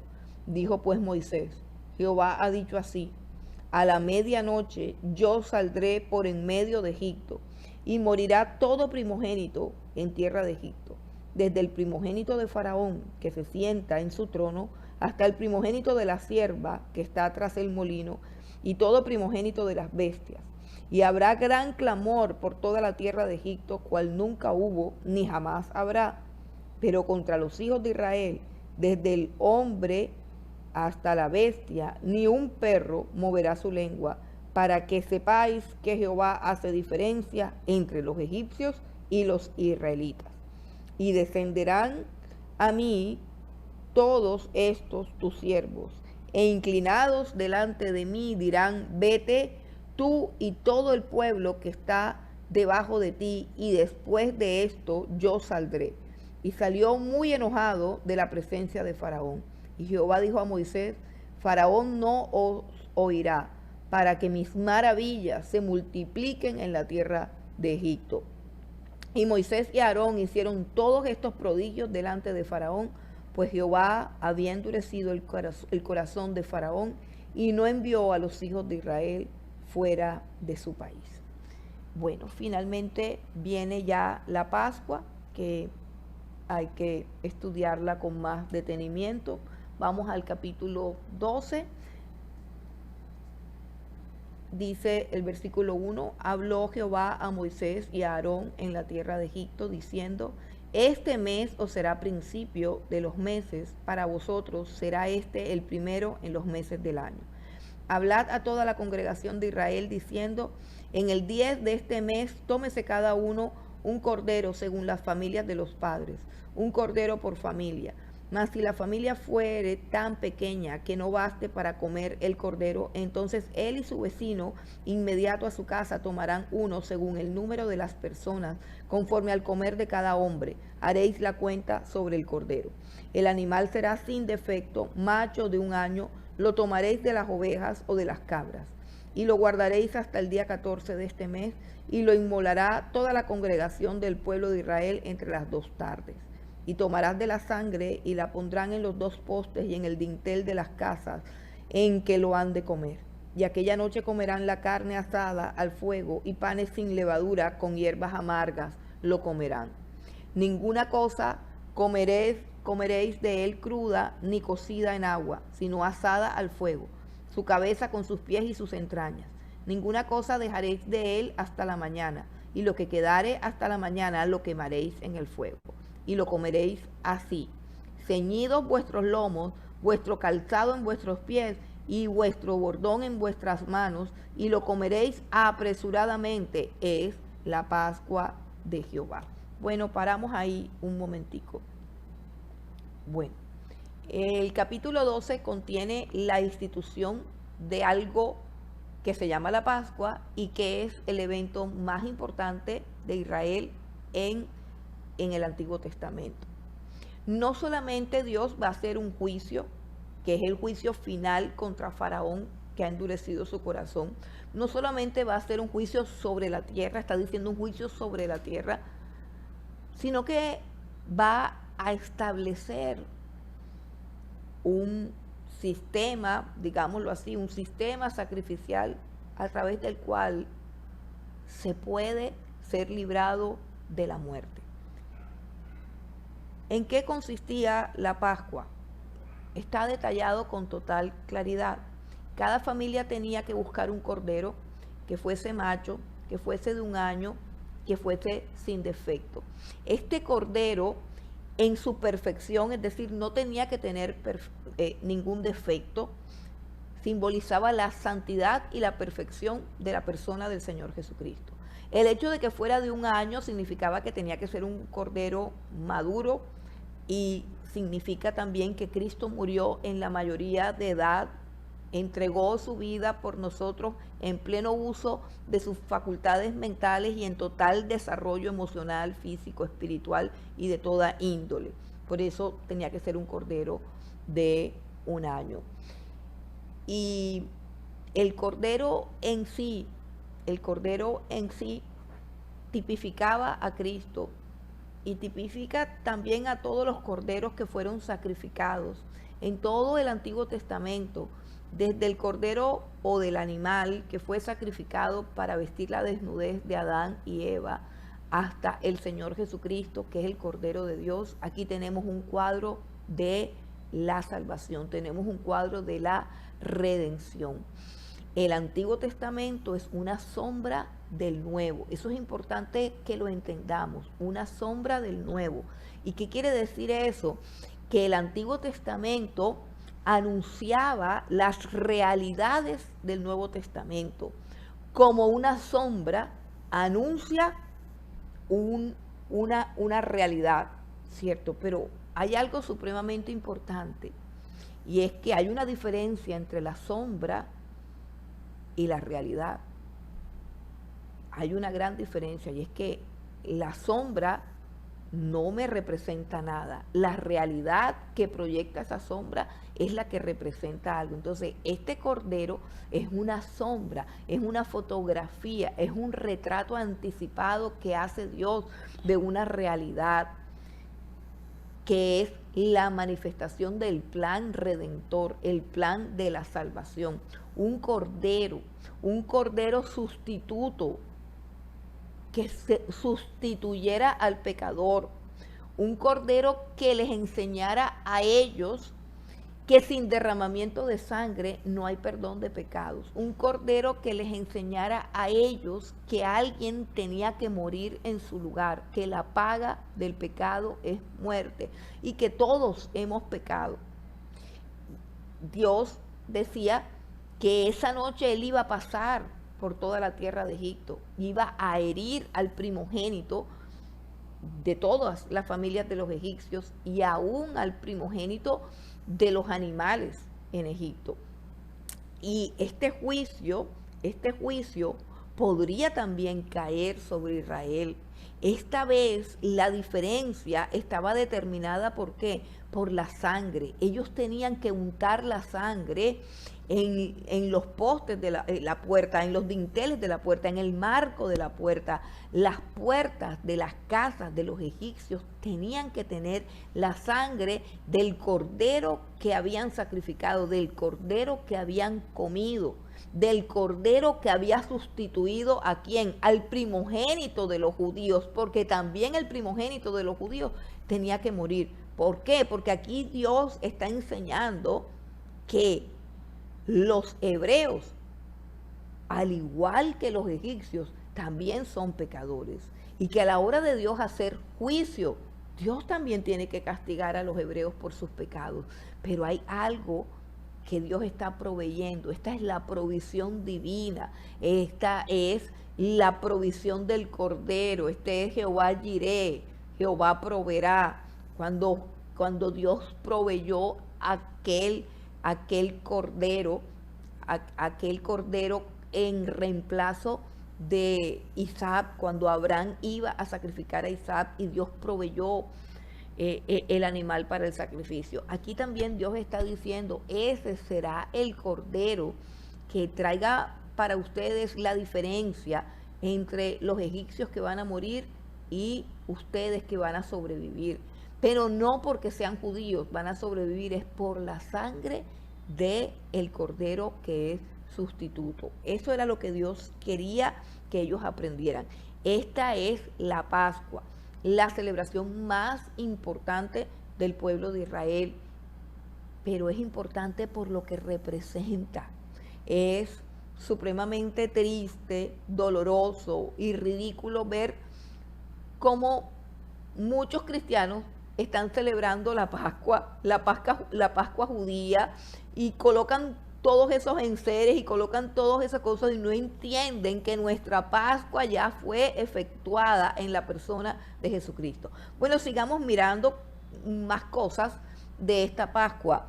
Ellos tenían el cordero entre las dos partes. Dice la versión Reina Valera, dice que el cordero tenía que ser sacrificado entre las dos tardes, Los estudiosos de los horarios de los judíos dicen que la frase entre las 2 tardes se refiere al periodo de tiempo que hay desde las 3 de la tarde hasta las 6 de la tarde. Eso se llaman las tardes o las 2 tardes.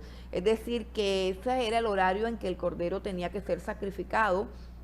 Y de hecho, a lo largo de la historia de Israel, las 3 de la tarde se consideran que es la hora del sacrificio. Todos los sacrificios y todos los animales son sacrificados a las 3 de la tarde. Esa fue la hora en que murió nuestro Señor Jesucristo en la cruz del Calvario, exactamente a las 3 de la tarde. Otra cosa que decía era que el cordero tenía que ser consumido completamente en ese día. En esa noche ellos tenían que comerse todo el cordero.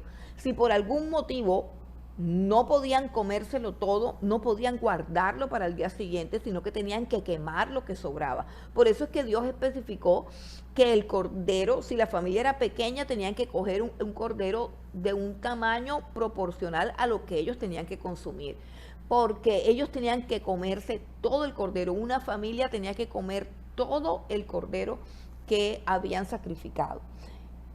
Y que tenía que ser asado, no se podía guisar, no se podía cocinar, no se podía hacer de ninguna otra forma, tenía que ser completamente asado al fuego. Este hecho de que el cordero tenía que ser comido por completo y que tenía que ser asado al fuego simboliza al Señor Jesucristo, que es totalmente consumido por la ira de Dios. El castigo de Dios por nuestros pecados, es decir, el castigo que nosotros merecíamos de parte de Dios, cae sobre el Señor Jesucristo como un fuego que acaba y que consume toda su vida y todo su cuerpo. A las 3 de la tarde Jesús muere, pero en medio de muchísimo dolor y en medio de muchísimo sufrimiento. Un fuego que lo quema y que lo consume por completo, al punto de que sus últimas palabras fueron: consumado es. Esas fueron las últimas palabras de nuestro Señor Jesucristo. Mire qué importante es y qué ridiculez es que, sabiendo nosotros que Cristo, nuestra Pascua, ya fue sacrificada, ya fue comida. ¿Recuerdan cuando Cristo le decía a los que lo seguían: el que no come mi carne y bebe mi sangre no tiene vida eterna? Cristo es nuestra Pascua, Cristo es nuestro Cordero, que fue inmolado, que fue comido. Él es nuestro alimento, su palabra, su espíritu, su verdad. Él es nuestra salvación. No tenemos necesidad de ir a esos ritos judíos de aquellos que no han abrazado a Cristo como su único y suficiente Salvador. Bueno, ¿cómo tenían que comerlo? El versículo 11 dice que tenían que comerlo ceñidos vuestros lomos. O sea, que tenían que comerlo como que tenían que ellos que arremangarse bien las túnicas, en señal de que iban a qué, en que iban a salir corriendo. Era un acto de fe. Ellos no tenían que comerlo acostados, echados cómodamente, no, sino que tenían que comerlos en actitud de partida. Dice: ceñidos vuestros lomos, vuestro calzado en vuestros pies y vuestro bordón en vuestras manos. Y dice: y lo comeréis apresuradamente. Es la Pascua de Jehová. Vamos ahora al versículo 12. Mire lo que dice Dios: pues yo pasaré aquella noche. Mire lo que está diciendo. 12:12. Yo pasaré aquella noche por la tierra de Egipto y heriré a todo primogénito en la tierra de Egipto, así de los hombres como de las bestias, y ejecutaré mis juicios en todos los dioses de Egipto, yo Jehová. Y la sangre será por señal en las casas donde vosotros estéis, y veré la sangre y pasaré de vosotros, y no habrá en vosotros plaga de mortandad cuando hiera la tierra de Egipto. En otras palabras, si en una casa de los judíos no estuviese la sangre untada en los marcos de la puerta, moriría adentro el primogénito. ¿Por qué? Porque lo que hacía pasar de largo a Dios y no matar al primogénito de esa familia no era los que estaban dentro de la casa, sino la sangre del cordero que estaba untada en la casa. Y eso es importante porque esto es una aproximación a la doctrina de la salvación por gracia, la salvación en Cristo Jesús, no por obras, no por nada de lo que hayamos hecho, no por nada de lo que somos. Repito, si en una casa y en una familia judía no hubiese la sangre, el ángel de la muerte o Dios mismo entraría y mataría al primogénito, no importa que ese primogénito fuese un judío, no importa que ese primogénito fuese descendiente de Abraham, no importa que ese primogénito estuviese circuncidado. Eso es importante, porque Dios está diciendo, yo veré la sangre. Así que lo único que nos libra de pecado y de la muerte es la sangre preciosa de nuestro Señor Jesucristo. Eso y nada más. Dice ahora el versículo 14, 12-14. Dice, este día os será en memoria y lo celebraréis como fiesta solemne para Jehová durante vuestras generaciones, por estatuto perpetuo lo celebraréis. Ojo que está hablando a quién, a los judíos, vuestras generaciones. Versículo 15, 7 días comeréis panes sin levadura, y así el primer día haréis que no haya levadura en vuestras casas, porque cualquiera que comiere leudado desde el primer día hasta el séptimo será cortado de Israel. El primer día habrá santa convocación, y asimismo en el séptimo día tendréis una santa convocación. Ninguna obra se hará en ellos, excepto solamente que preparéis lo que cada cual haya de comer. Dios está estableciendo aquí la fiesta de los panes sin levadura, 7 días después del día de la Pascua.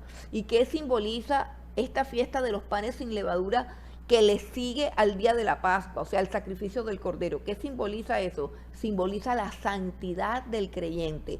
Es decir, luego que ellos sacrifican el Cordero y untan la sangre en los dinteles, eso significa la redención por la sangre del Señor Jesucristo.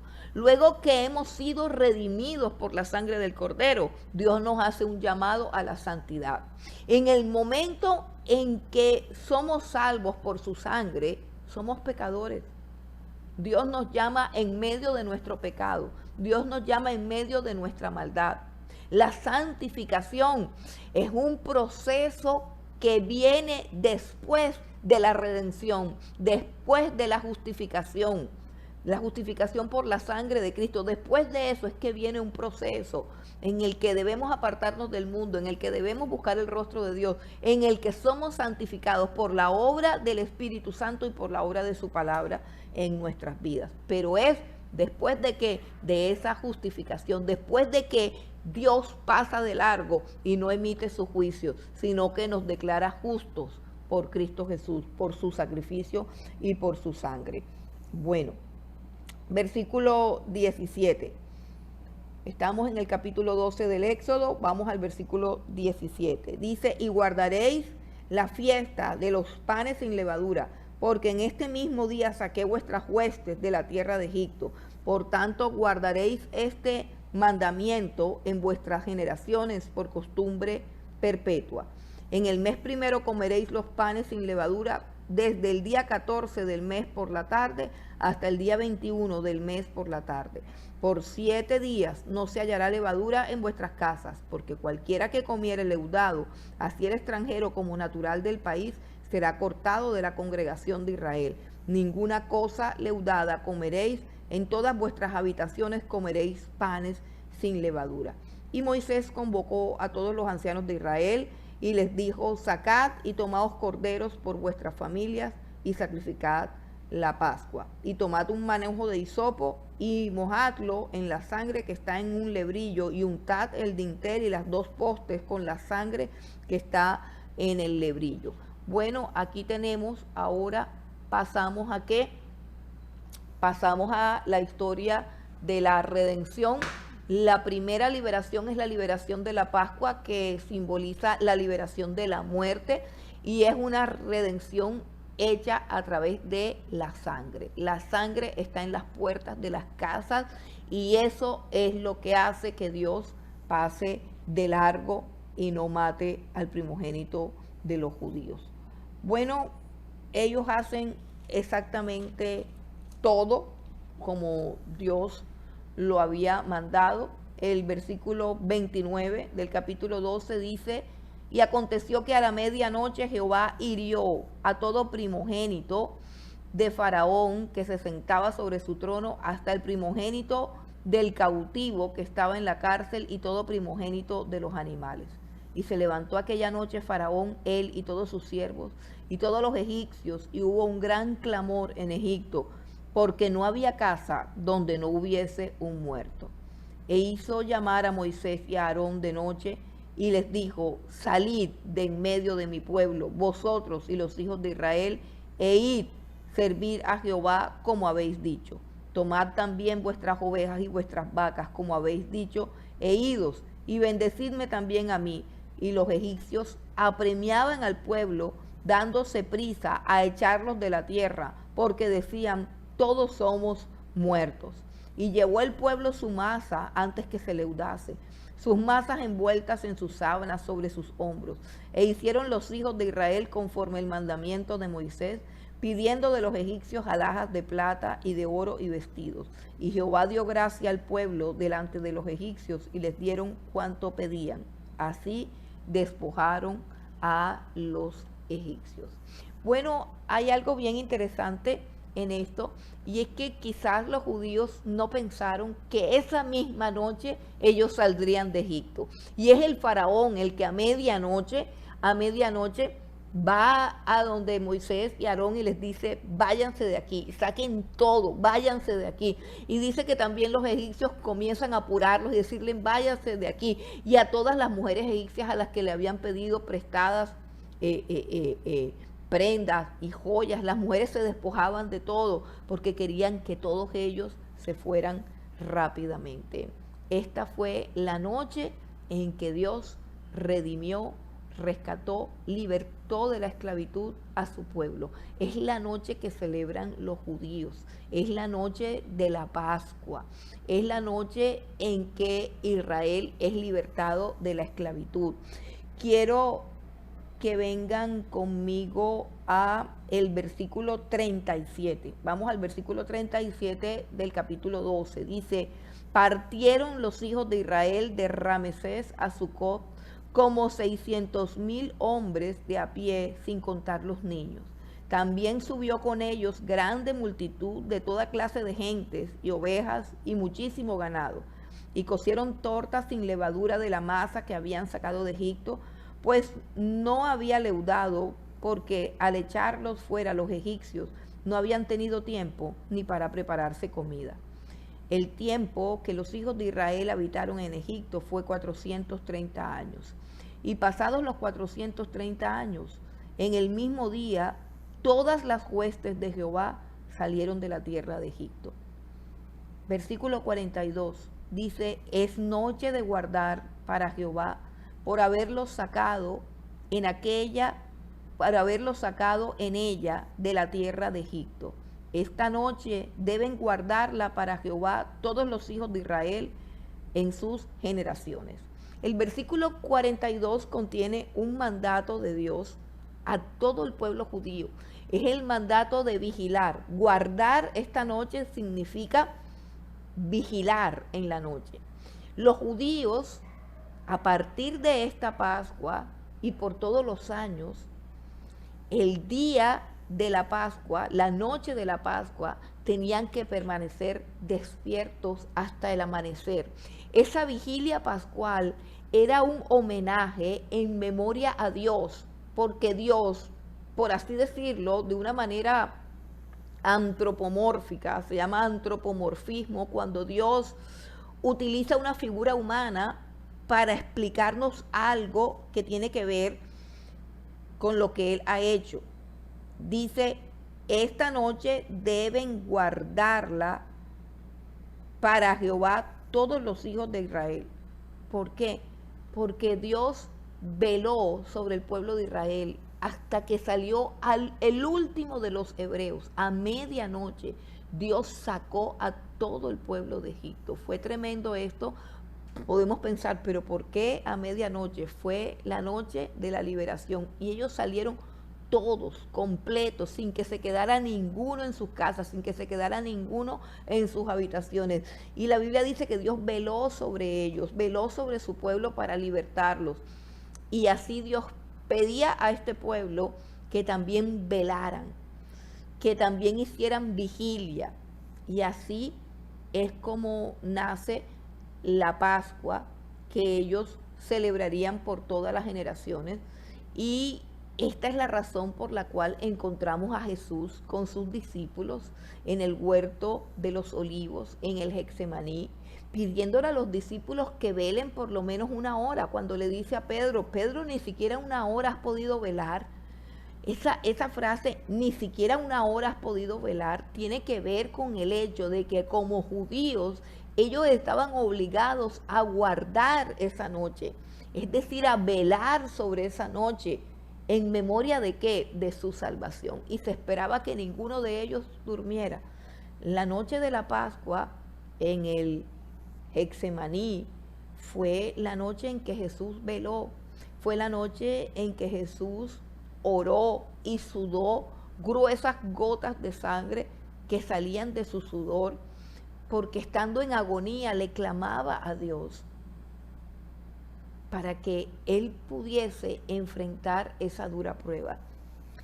El Señor se enfrentó a los ejércitos de Roma, a la traición de su discípulo, al abandono, a la soledad, a la injusticia, a la inclemencia, a los juicios ilegales, a las pruebas falsas, a los testigos falsos, a los testigos comprados, a las burlas, al escarnio, a las laceraciones de los azotes en su piel, en su espalda, a que lo escupieran, a la corona de espina que clavaron en su sien, al traspasar sus manos, al traspasar sus pies, al ser clavado en una cruz. Se enfrentó a todo eso sin dormir, porque la noche anterior al viernes de su muerte, la noche anterior fue la noche de la Pascua. Jesús permaneció en vela, observando los mandatos de Dios, observando los requerimientos del Padre, y solamente pudo obtener fortaleza de su oración, de su súplica. Solamente pudo obtener fortaleza de esa oración en el huerto del Getsemaní. Bueno, esta es la historia de la Pascua. Nuestro Cordero fue el Señor Jesucristo.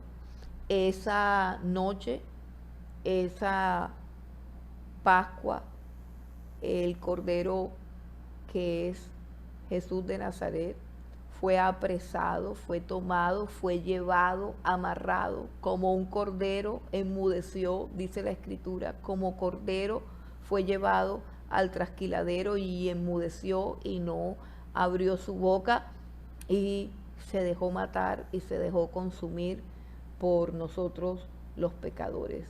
A Cristo es al que hay que celebrar. No hay que celebrar Pascua judía, hay que celebrar su muerte y hay que celebrar su resurrección. Y el mismo Cristo, sabiendo que esta Pascua iba a caducar, Él toma los dos elementos que hay en la cena pascual de los judíos, la noche en que fue entregado. Él toma solo dos elementos, el pan y el vino, y dice: el pan representa mi cuerpo, el vino representa mi sangre.